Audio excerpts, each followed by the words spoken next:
Bueno, muy bien, pues vamos a comenzar con la clase que corresponde hoy del libro de los espíritus. Estamos llegando al final de estas clases en las que hemos tratado la escala espírita.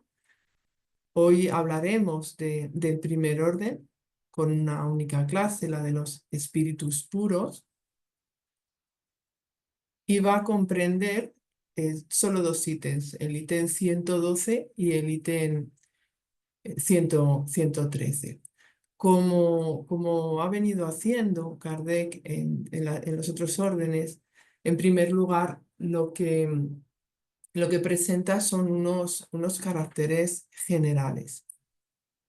Y aquí, como vemos en pantalla, pues vamos a rozar de cotas muy, muy importantes, ¿no? A estos seres, la influencia de la materia pues nos dicen que no los conturba.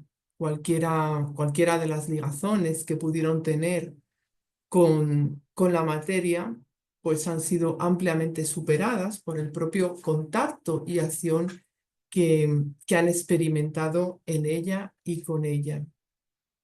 Se ha producido un aprendizaje tal que ha permitido pleno desarrollo. Evidentemente, dentro de lo que nosotros podemos dilucidar desde nuestro nivel evolutivo. Y por supuesto, como vemos en la pantalla, han alcanzado un grado de inteligencia y un grado de moralidad absoluto total.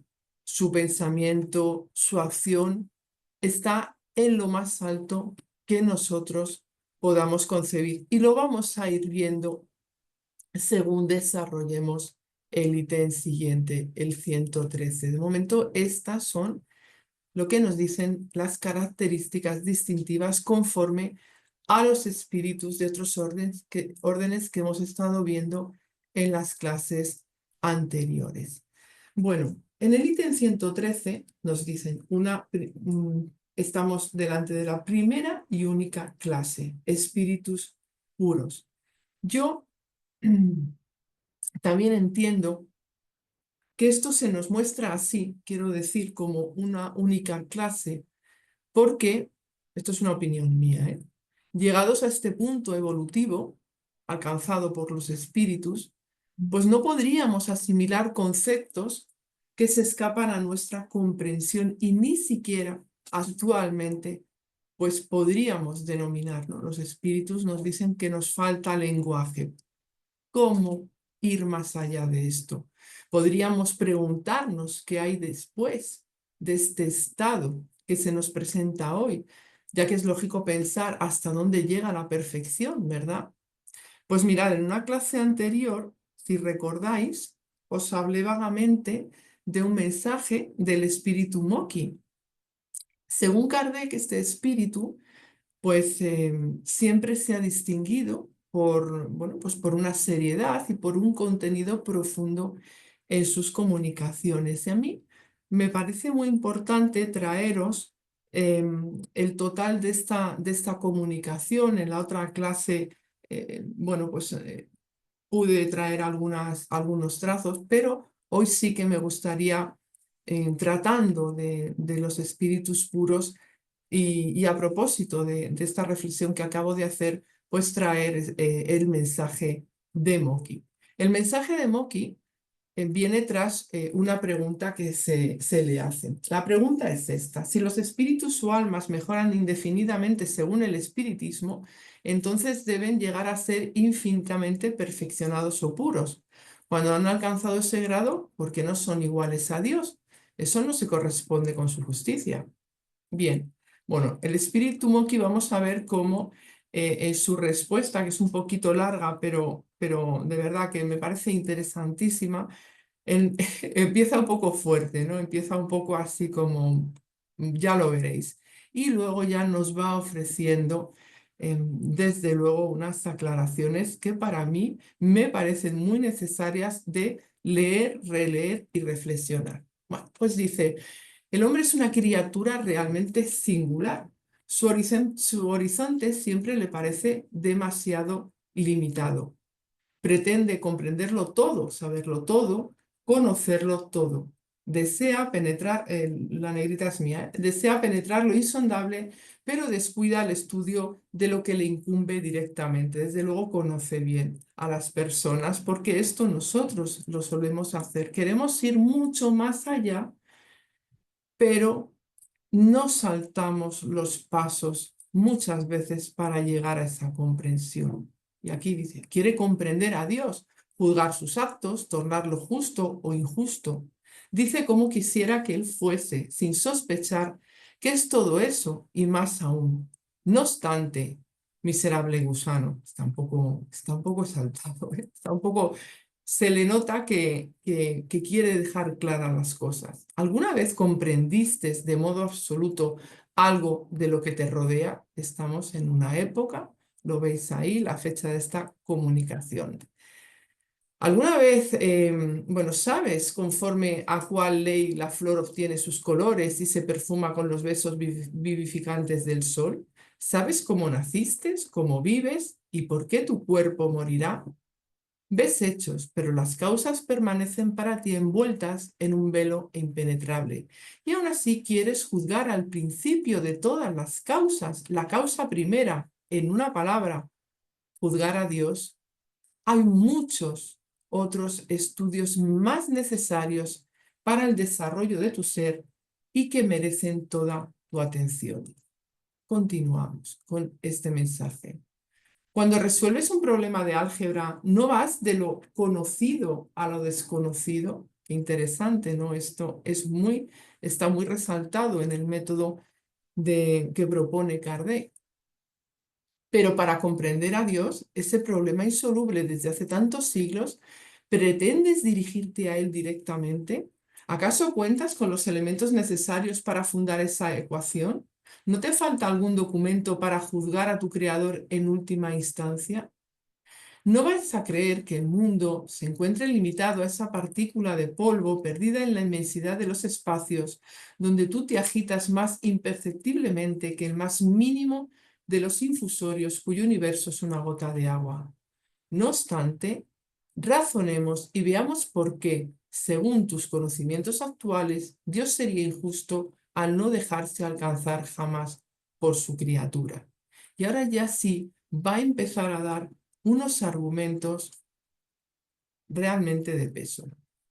En todas las ciencias existen verdades o axiomas irrefutables que se admiten como bases fundamentales. Las ciencias matemáticas y en general todas las ciencias se apoyan en el axioma según el cual la parte no puede igualar al todo.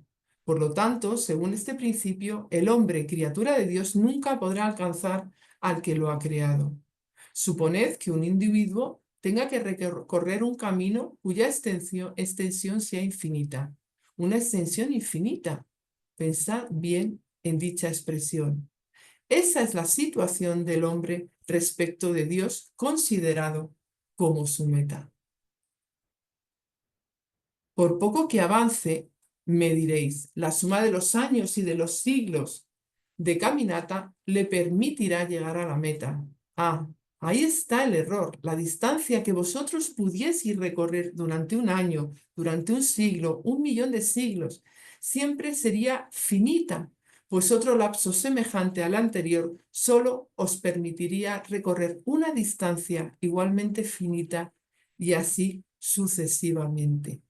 Ahora bien, hasta para el matemático más novato, una suma de cantidades finitas nunca podría formar una cantidad infinita. Lo contrario sería absurdo y en ese caso lo infinito podría medirse, con lo cual perdería su cualidad de infinito. Terminamos con esta interesantísima comunicación. El hombre progresará siempre incesantemente, pero en cantidad finita, de modo que la suma de sus progresos nunca será más que una perfección finita, que no podría alcanzar a Dios, lo infinito en todo. Por consiguiente, Dios no es injusto por el hecho de que una de sus criaturas jamás pueda igualarlo. La naturaleza de Dios constituye un obstáculo infranqueable para tal finalidad del espíritu. Su justicia no podría permitírselo, porque si un espíritu alcanzara a Dios, se convertiría en Dios. Ahora bien, si dos espíritus estuvieran el mismo poder infinito en todos los aspectos y ambos fueran idénticos, se confundirían en uno solo y no habría más que uno. Uno de ellos debería perder su individualidad, lo cual sería una injusticia mucho más evidente que la de no poder alcanzar una meta infinitamente alejada, aun cuando se acercara a ella constantemente. Dios hace bien lo que hace y el hombre es demasiado pequeño para permitirse evaluar sus decisiones. Aquí os dejo esta comunicación de Moki para que la podáis leer. Yo la he leído bastantes veces y la seguiré leyendo porque me gusta analizarla. Me da muchísimos elementos para pensar, para meditar y máxime cuando estamos hablando de esta escala espírita y cuando ya hablaremos después de la progresión de los espíritus. Vamos a seguir con el ítem 113, porque aquí ya nos están explicando que estos espíritus han recorrido todos los peldaños de la escala y se han despojado de la totalidad de las impurezas de la materia, habiendo alcanzado el máximo de perfección de que es susceptible la criatura. No han de sufrir ya más pruebas ni más expiaciones. Nosotros contemplamos la reencarnación como una educación para el espíritu inmortal. Y este grado de pureza, pues no puede ser alcanzado de otra forma. No nos cansamos de repetir algo que es fundamental, que no hay privilegios en la creación. Entonces, estos espíritus puros han sido creados, como todos nosotros, simples e ignorantes, y su pureza solamente es fruto de su trabajo en acción tanto interna como externa. Hay un espíritu al que tengo yo bastante cariño, que es el espíritu de Delfín de Girardin, que explica muy bien este recorrido y además un recorrido que podemos observar en nuestras propias experiencias. Hemos estado hablando en el Evangelio posterior a esta clase de ello. Bueno, ¿qué nos dice Delfín? Ella nos dice que la reencarnación es una cosa lógica y evidente. Entonces, bueno, pues ¿qué nos queda? Reflexionar y tener a bien examinarla a nuestro alrededor. Y lógicamente, pues nos invita a observar eso que nos rodea, ¿no? La gran diferencia de personalidades que hay incluso dentro de la propia familia. Personalidades, formas de actuar, de ser muy diferentes incluso entre los hijos.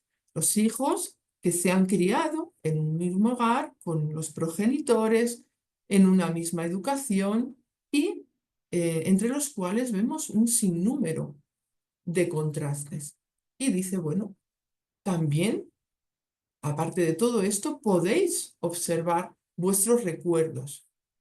¿No encontráis en ellos la intuición de hechos? Esto nos pasa mucho, ¿no? De los cuales no tenéis ningún conocimiento y que sin embargo traéis completamente a la memoria como si hubiesen existido. ¿No quedáis impactados al ver a una persona por primera vez que ya os parece haberla conocido? ¿Cuántas veces hemos visto a alguien y hemos dicho, hay algo, ya conozco a esta persona? ¿No es verdad? Pues bien, esto es prueba de una vida anterior, de la cual habéis participado. Y ella comenta que todas estas situaciones pueden probar también, ¿no? Cuando vemos estas diferencias, por ejemplo, como hemos dicho, ¿no? De los hijos dentro de una familia o dentro de nosotros, de nuestra propia sociedad, cómo unos han debido de pasar por unas cuantas existencias y por medio de las cuales se han ido depurando, mientras que otros pues aún estarán en unas, bueno, pues en unas experiencias primeras primeras, no podemos cuantificar, ¿no? Pero sí todavía que les queda tiempo para empezar a comprender determinadas cosas y actuar de una manera más cercana, ¿no?, a lo que sería pues esas leyes divinas, ¿no? También nos dice, oye, que esas personas que nos podemos encontrar, no os habéis mm, planteado que tal vez hayan sido parte de vuestra vida íntima en otra reencarnación, y que el hecho recordado en este momento haya sido algo personal en otra vida. Pues todo esto nos va hablando de esas oportunidades también que nos decía Karina, de estas que continuamente se nos dan, de todas esas experiencias que vamos teniendo a lo largo y a lo largo de las reencarnaciones. Y dice, en fin, prueba que para entrar en el reino de Dios es preciso que seáis perfectos. Veamos, ¿pensáis que os queda tan poco a realizar al creer que después de vuestra muerte os bastarán 3 o 4 meses en las esferas? No, no creo en tanta pretensión. Para adquirir es necesario trabajar. Y la fortuna moral no se lega como la fortuna material. Para purificaros es necesario pasar por varios cuerpos que a cada desencarnación llevan con ellos una parte de vuestras impurezas. Si reflexionáis, no podréis dejar de rendiros ante la evidencia. Efectivamente, si estamos hablando de estos espíritus puros, la evidencia es que han pasado por cantidad de experiencias y en cada una de ellas han ido dejando, han ido depurándose, han ido dejando esas impurezas. Vamos a fijarnos, voy a retroceder un poquito porque aquí había señalado esta última frase. Una vez que hemos hablado de esa reencarnación que nos permite alcanzar el máximo de perfección, dice, no han de sufrir más pruebas ni expiaciones. Y sí que me gustaría traeros algunas reflexiones interesantes que he leído sobre esto. Las voy a extraer de un libro que se llama Reencarnación, un revolucionario paradigma existencial, que está escrito por Mauro de Mesquita Espínola. Es un libro de la colección Libre Pensamiento, Espiritismo para el siglo XXI. Y en este libro hay un apartado en el que habla de las pruebas, de las expiaciones y del sufrimiento, expresando que la angustia, el sufrimiento y el dolor son partes de la vida y de la trayectoria evolutiva del espíritu. Explica que para comprender su significado y papel en el espiritismo es necesario pues conceptualizar y discutir este propio significado de la prueba, de la expiación. Explica que las pruebas son las experiencias que experimenta el espíritu y los desafíos que va a enfrentar y que se derivan en general de las decisiones que tomamos en nuestras propias vidas.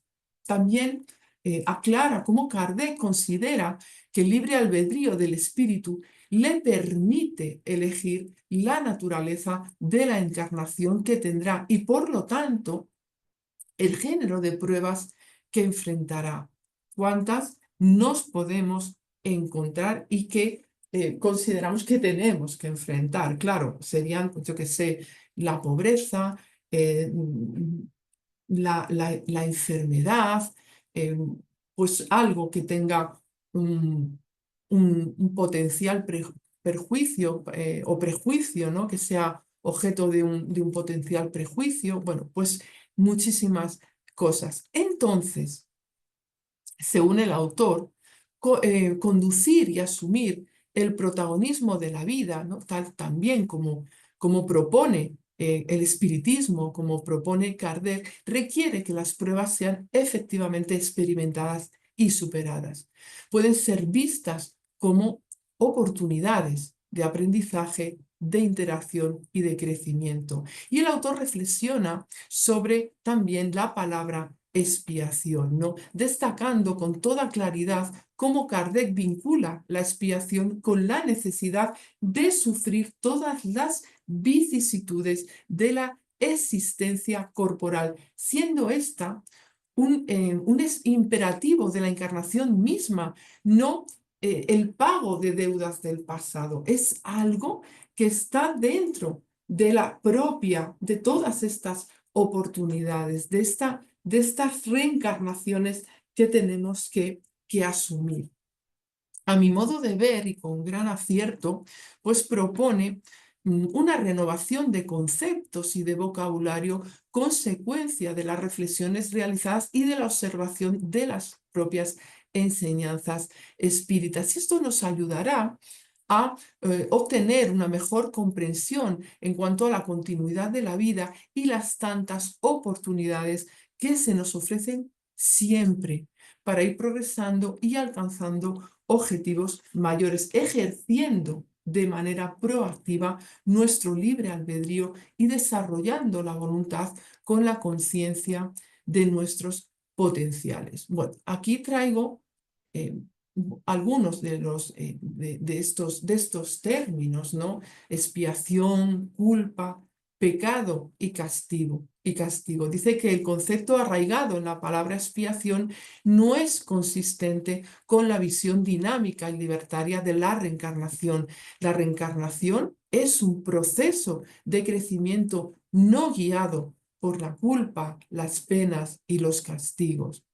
Luego la prueba, ¿por qué no verla como una oportunidad dinámica? Nos explica que el concepto estático de prueba predeterminada podría ser reemplazado, ¿no? Es reemplazado bajo esta óptica del libre pensamiento, ¿no? Por el de oportunidades dinámicas de aprendizaje y progreso. Y esta visión librepensadora espírita de la reencarnación la considera en un proceso libertario de mejora del espíritu, de mejora de la sociedad, valora al ser humano y sus acciones como el conductor de su destino y participante activo de la dinámica del universo, pues en un proceso dialéctico interminable. Es entonces que podemos vislumbrar el natural acontecer de los hechos y realizaciones de cada espíritu, llegando inevitablemente a ese estado que para nuestro entender llamaremos puro por sus propias adquisiciones. Bueno, con respecto a la reencarnación se deduce que tras innumerables experiencias, pues ya no se necesita más. Entonces vamos a seguir leyendo. Como no se hallan ya sujetos a la reencarnación en cuerpos perecederos, les corresponde la vida eterna en el seno de Dios. Gozan de una dicha inalterable por cuanto no están sujetos a las necesidades ni a las vicisitudes de la vida material. Pero esa felicidad no es en modo alguno la de una ociosidad monótona vivida en perpetua contemplación. Vamos a ver poco a poco esto porque tiene cosas muy interesantes. Voy a analizar primero esta frase en la que dice, les corresponde la vida eterna en el seno de Dios. Acabamos de hacer unas aclaraciones en cuanto a la reencarnación. Entonces, esta expresión, para mí, puede significar que ya les corresponde la paz alcanzada, porque es consecuencia de la comprensión total y el cumplimiento de las leyes divinas, que por supuesto hacen estar en completa armonía con toda la creación.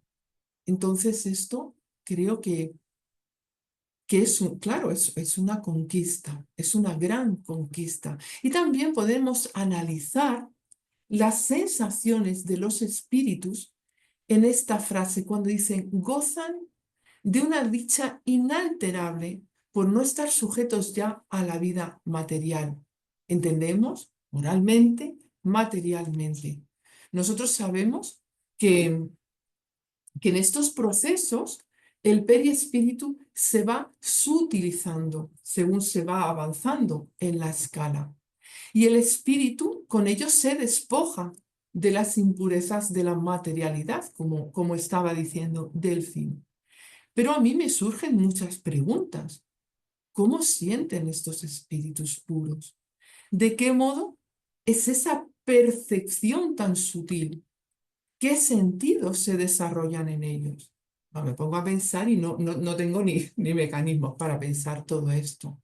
Pero sí, fijaros, he obtenido pistas leyendo una explicación que se da en la Revista Espírita de 1858, en el mes de diciembre, en un artículo que se llama Sensaciones de los Espíritus. Voy a resumir porque es muy largo y voy a poneros aquí en este cuadrito, pues algunas a ver si puedo cuadrarlo un poco, algunas de las ideas que vienen en el artículo y que yo he podido sacar para llegar bueno, pues una línea de pensamiento, ¿no? Bueno, nos dicen que bueno, y esto lo sabemos todos, que cuando se está encarnado, el cuerpo recibe las impresiones exteriores y las transmite al espíritu por intermedio del periespíritu. Al haber ocurrido el fenómeno de la muerte, el cuerpo ya no siente nada más porque en él no hay más espíritu ni periespíritu. Desprendido del cuerpo, el periespíritu experimenta la sensación, pero como no le llega más por un canal limitado, se hace general, ¿no? Esto es un poco las percepciones del espíritu a través de ese cuerpo espiritual. Bien, pues ahora trae un supuesto para llevarnos a la explicación que nos incumbe en la lección de hoy, ¿no? Dice, en realidad el periespíritu no es sino un agente de transmisión, puesto que es el espíritu quien tiene conciencia. Si el espíritu no tuviera periespíritu, sería inaccesible a toda sensación penosa. Y comenta entonces, esto es lo que sucede con los espíritus completamente purificados. Pero cuidado, porque no es porque no tengan perispíritu, es que éste se ha ido sutilizando de tal manera que se confunde.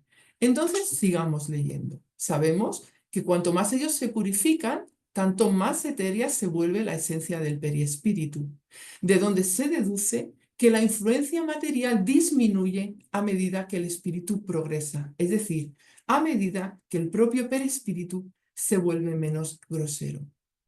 Y ahora vamos a contestar a esta última pregunta que viene en el cuadro. Entonces, ¿qué ocurre con las sensaciones agradables?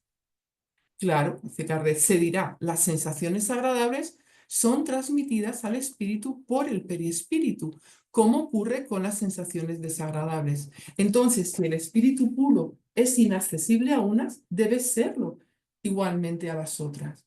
Y vamos a ver la reflexión que hace Kardec en este artículo, una reflexión muy interesante. Dice, sí, sin duda esto ocurre para las que provienen únicamente de la influencia de la materia que conocemos. El sonido de nuestros instrumentos, el perfume de nuestras flores, no le producen ninguna impresión y, sin embargo, él tiene sensaciones íntimas de un encanto indefinible, del cual ninguna idea podemos hacernos, porque en este aspecto somos como ciegos de nacimientos con relación a la luz. Sabemos que existen, pero ¿por cuál medio? Así, allí se detiene por ahora nuestra ciencia. Sabemos que hay percepciones, sensaciones, audiciones, visiones, que estas facultades son atributos de todo el ser y no de una parte de ésta, como en el hombre. Pero una vez más preguntamos, ¿por cuál intermediario? Es lo que no sabemos. Los propios espíritus no pueden explicárnoslo, porque nuestro lenguaje no ha sido hecho para expresar ideas que no tenemos. Aquí tenemos un ejemplo de que no sabemos todo, de que el espiritismo, Kardec reconoce que hay cosas que no podemos alcanzar. Continúa. Al decir que los espíritus son inaccesibles a las impresiones de nuestra materia, queremos hablar de los espíritus muy elevados, cuya envoltura etérea no tiene analogía en la Tierra. No sucede lo mismo con aquellos cuyo perispíritu es más denso. Estos perciben nuestros sonidos y nuestros olores, pero no a través de una parte limitada de su individualidad, como cuando encarnados. Se podría decir que las vibraciones moleculares se hacen sentir en todo su ser y llegan así a su sensorium comune, que es el propio espíritu, aunque de una manera diferente y quizá también con una impresión diferente, lo que produce una modificación en la percepción. Ellos escuchan el sonido de nuestra voz y sin embargo nos comprenden sin la ayuda de la palabra, por la sola transmisión del pensamiento. Esto viene en apoyo a lo que dijimos, que dicha percepción es tanto más fácil cuanto más desmaterializado es el espíritu. En cuanto a la visión, esta es independiente de nuestra luz. La facultad de ver es un atributo esencial del alma. Para ella no hay oscuridad, entre tanto, es más amplia, más penetrante en aquellos que están más purificados. El alma o espíritu tiene por lo tanto en sí misma la facultad de todas las percepciones. Durante la vida corporal están obstruidas por la grosería de nuestros órganos. En la vida extracorpórea lo son cada vez menos a medida que la envoltura semimaterial se vuelve más etérea. Así que podemos aquí entender un poquito cómo podrían llegar a ser esas sensaciones de estos espíritus puros. Vamos a seguir con el análisis de este párrafo que he puesto anteriormente en la diapositiva, yéndonos a cuando hablan de la felicidad. Dice, pero esa felicidad no es en modo alguno la de una ociosidad monótona vivida en perpetua contemplación.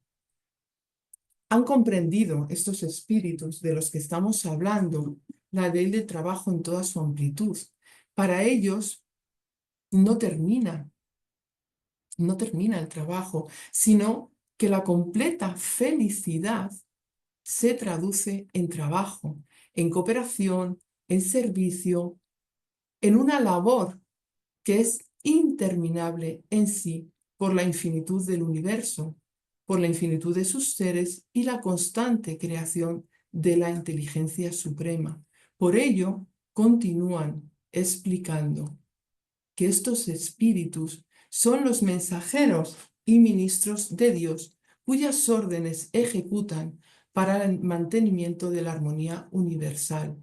Ellos van a dirigir a todos los espíritus que son inferiores a ellos, aquellos que hemos estado viendo a lo largo de las diferentes clases de los órdenes inferiores, ayudándoles a perfeccionarse y asignándoles su misión. Asistir a los hombres en su desconsuelo, incitarlos al bien o la expiación de las faltas que los alejan de la ventura suprema, es para ellos una grata labor. Ayudar a todos los que vienen detrás, tenderles la mano, procurarles todo aquello que pueda ser de ayuda. Mirad, el espíritu George, por medio de la señorita Costel, habla de los espíritus puros y así nos explican, nos amplían un poquito más todo esto. Dicen que los espíritus puros son aquellos que, llegados al grado más alto de perfección, son considerados dignos de ser admitidos a los pies de Dios. El esplendor infinito que los rodea no los exime de forma alguna de ser útiles en las obras de la creación. No puede ser, es imposible. No puede ser esa contemplación. El trabajo es todo lo que es útil, todo lo que es útil en el universo. Entonces, estos que trabajaron tanto tienen que seguir cooperando. Las funciones que deben cumplir corresponden a la extensión de sus facultades. Esos espíritus son los ministros de Dios. Bajo sus órdenes rigen los innumerables mundos, dirigen desde lo alto a los espíritus y a los humanos. Están ligados entre sí por un amor sin límites, y este fervor se extiende sobre todos los seres que buscan atraer para que se vuelvan dignos de la suprema felicidad. Buscan atraer por ese amor, por esa ya irradiación, por todo eso que han adquirido, atraen. Dios irradia sobre ellos y les transmite sus órdenes. Ellos lo ven sin ser ofuscados por su luz. Su forma nos va a hablar ahora de cómo son. Su forma es etérea y ellos no tienen nada de palpable.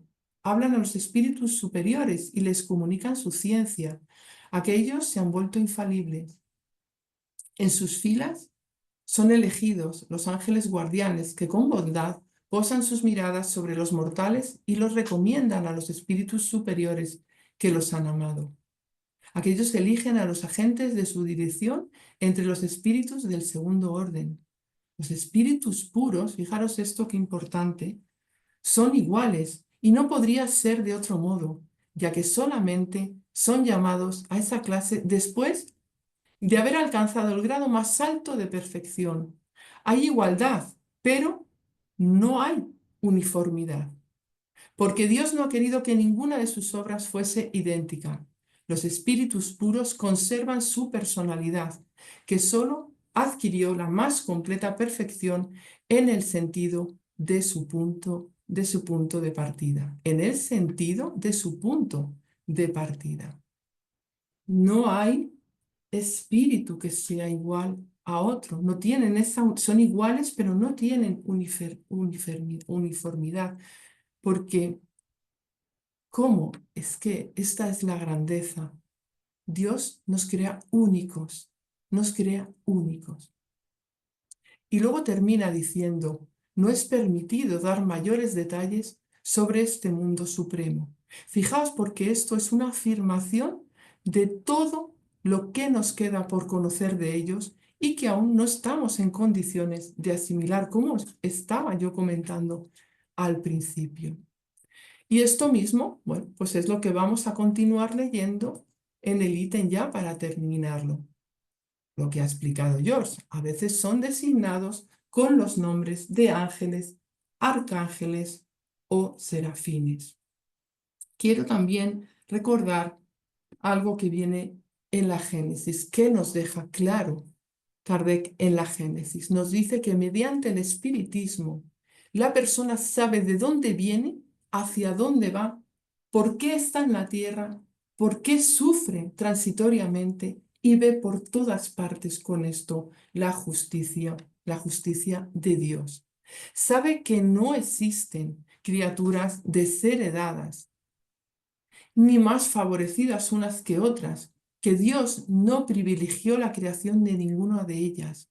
Esto es el gran mensaje que trae el espiritismo y que incide en la justicia social. Ni a nadie dispensó del trabajo impuesto a las otras para que progresen, que no hay seres perpetuamente consagrados al mal y al sufrimiento, que aquellos a los que se designa con el nombre de demonios son espíritus imperfectos y que todavía están atrasados, que practican el mal en el estado de espíritus como lo practicaban cuando eran hombres, pero que adelantarán y se perfeccionarán, que los ángeles o espíritus puros no son seres aparte de la creación, lo estudiamos en el cielo e infierno, lo repetimos, sino espíritus que llegaron a la meta después de haber recorrido palmo a palmo el camino del progreso, que de tal modo no hay creaciones múltiples ni diferentes categorías entre los seres inteligentes, sino que toda la creación es el resultado de la gran ley de unidad que rige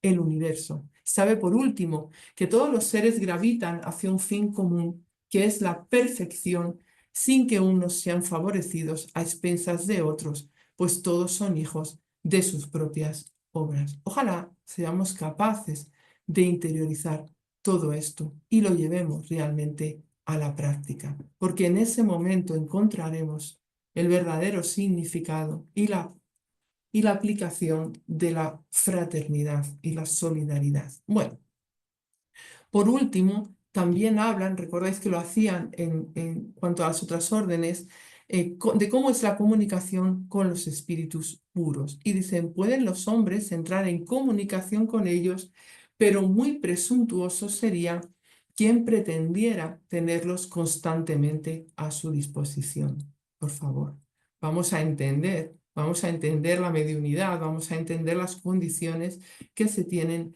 que producir para, bueno, pues para las comunicaciones, para tenerlos a disposición constantemente. Haríamos desde luego alarde de muy poco conocimiento. Bueno, entendemos por todo lo anterior que pues esto, que son necesarias una serie de condiciones para que estos espíritus se comuniquen. Y aquí me gustaría también recurrir me da tiempo, sí, a León Denis en este libro que, bueno, estos artículos, ¿no?, que se compilan en el espiritismo y las fuerzas radiantes. En el capítulo 2, en el que va a hablar de la comunicación con el pensamiento superior, y así podremos hacernos una idea de lo que supondrían estas, ¿no? El León Denis expresa que el pensamiento de lo alto sobrepasa en energía todas las fuerzas de la tierra, pero para que se comunique con los humanos es preciso pues ofrecerle lo que estamos diciendo, condiciones favorables. Será necesario, dice, que las almas de los asistentes a las reuniones o en las circunstancias en las cuales se produzca la comunicación tengan sus pensamientos e irradiaciones en armonía para percibir este pensamiento superior. Fuera de esas condiciones, la actuación del espíritu superior será difícil, precaria, muchas veces imposible. Y el ambiente estará abierto a los espíritus, pues ya sabemos, livianos y a todas las malas influencias del más allá. Y por supuesto, nos guía para poder encontrar esa armonía, lanzando una pregunta. ¿Cuál es el procedimiento para dar a los pensamientos, a las radiaciones fluídicas de los miembros de un mismo grupo de esa asamblea, ese carácter elevado, esa especie de sincronismo que crea un ambiente puro y que permite al espíritu superior manifestante? Pues manifestarse, perdón. Responde sin vacilar. La oración es la oración.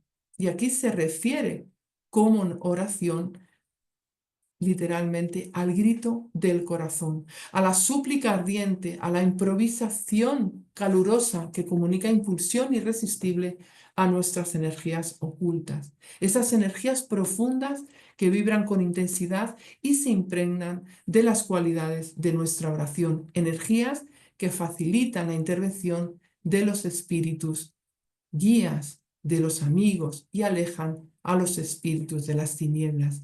Y añade también, habla luego, no nos vamos a extender, por ejemplo, de la música, porque por su ritmo contribuye a unificar los pensamientos y los fluidos.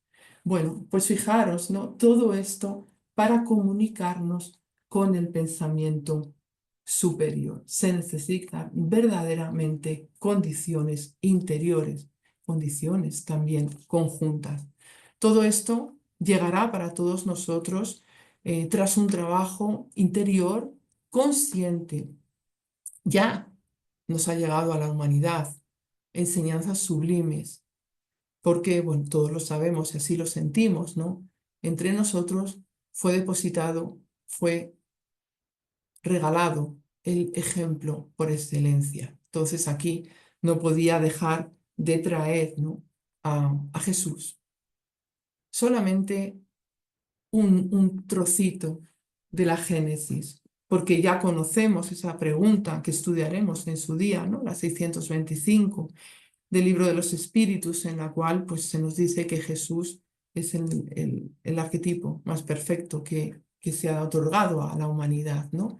Pero en la Génesis trae algo que viene muy bien en esta lección de hoy. Y dicen que a consecuencia de los inmensos resultados que produjo su encarnación en este mundo, ha sido forzosamente una de esas misiones que la divinidad solo confía a sus mensajeros directos para el cumplimiento de sus designios. Y nos dicen que Jesús, que Él ha sido un Mesías divino. Como hombre, tenía el organismo de los seres carnales, pero como espíritu puro, desprendido de la materia, vivía más la vida espiritual que la vida corporal cuyas debilidades no padecía. La superioridad de Jesús con relación a los hombres no era el resultado de las cualidades particulares de su cuerpo, sino de las de su espíritu, que dominaba la materia de un modo absoluto y de la cualidad de superespíritu extraído de la parte más quinta esenciada de los fluidos terrestres. Su alma no se encontraba prisionera del cuerpo más que por los vínculos estrictamente indispensables, constantemente desprendida. Ella le otorgaba la doble vista, no solo permanente, sino de una penetración excepcional, muy superior a la que poseen los hombres comunes. Lo mismo debía de darse en él con relación a los fenómenos que dependen de los fluidos perispirituales o psíquicos. La calidad de esos fluidos le confería un inmenso poder magnético, secundado por el deseo incesante de hacer el bien. Él actuaba por sí solo. Cristo no precisaba asistencia. Él era quien asistía a los demás. Obraba por sí mismo debido a su poder personal. Si acaso él recibía algún influjo ajeno, éste solo podía provenir de Dios. Y dice Kardec, según la definición dada por un espíritu, Jesús era medium de Dios. Así que si queremos alcanzar esa condición que nos eleva a las alturas en esos mundos interiores de paz, de amor, de armonía universal, ¿qué podemos hacer, no? Pues seguir la senda que nos trazó Jesús, convencidos de que su enseñanza es portadora de planes y oportunidades para experiencias evolutivas verdaderamente liberadoras. Con esto, pues ya termina el análisis que he hecho de estos ítems 112, 113 y seguiremos con este capítulo viendo la progresión de los espíritus, nuestra propia progresión. Pues muchísimas gracias y nada, pues hasta aquí la clase de hoy.